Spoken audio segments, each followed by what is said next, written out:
Okay, so we are launching a range of clothing modelled by these two, the You Good collection. And You Good is all about raising awareness and starting a conversation about mental health in sport. So when I say mental health in sport, what kind of comes to mind? Like, what does that mean to you guys? Is it positive, negative? What does the term mental health in sport bring about for you guys?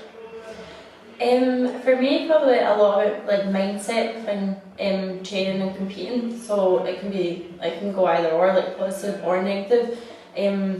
Obviously having like a good mindset towards your training and like your progression. So you can get down on yourself quite a lot when you think maybe you're not progressing as fast as other people, or you're not progressing as fast as you should be. And like I think it's important just to kind of reflect and look back, see how far you've come, and with like your mindset towards training as well. Like obviously going in the gym, pushing yourself for like hours a day can get pretty mentally tiring as well as physically.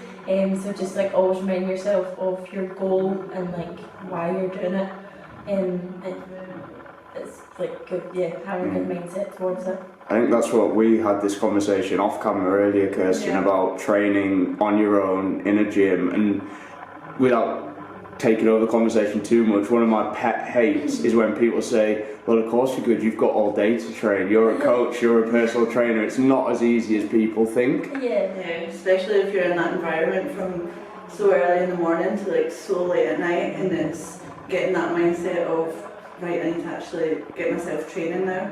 So you've got to try and pick yourself up. I always try and have a little like routine of what I do before I train that gets me in the kind of zone of training. So whatever it is, it's maybe like go and grab a can of Anocco. I know that's my kind of pre-workout, have it and now I'm ready to train.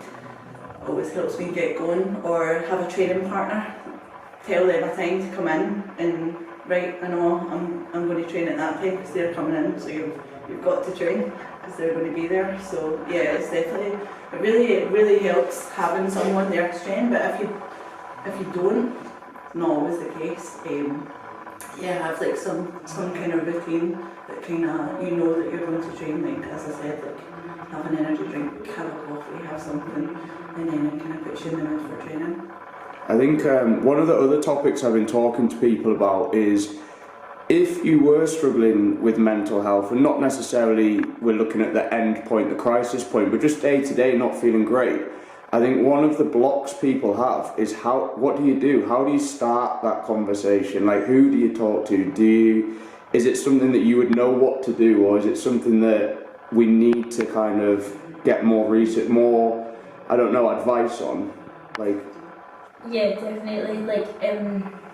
I'm really fortunate that I've not really had to ever suffer with mental health, but having like family members and friends who have, I think it's really important that you go and talk to someone and get that help. But at the same time, without having had that and like without previous experiences, I wouldn't have known who people would talk to or go to.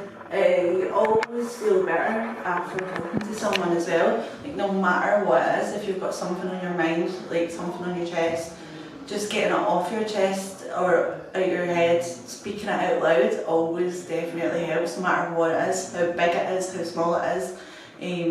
Just saying it definitely helps, having that someone to say. And like we're obviously lucky, like we've got like friends and family that we could talk to, but for someone who doesn't have that, who would they go to talk to about it?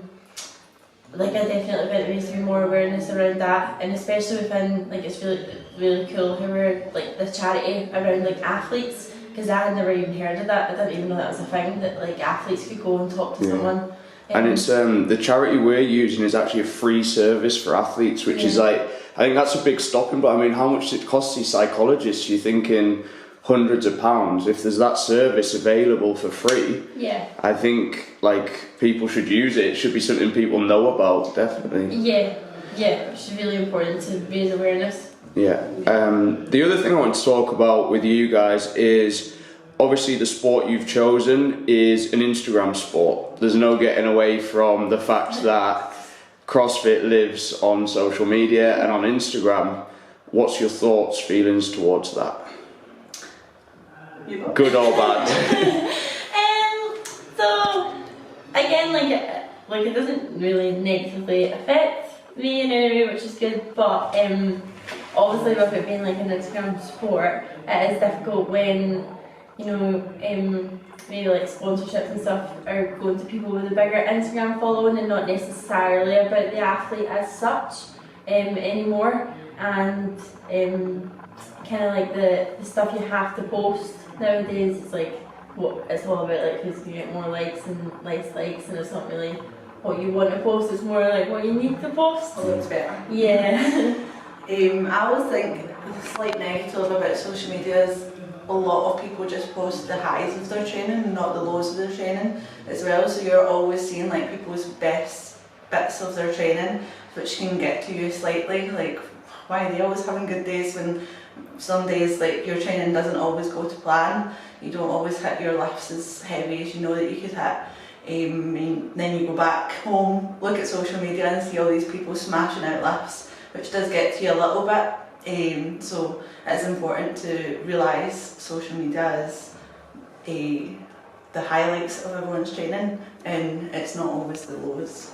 So it's good sometimes to post a wee fail now and then. Yeah.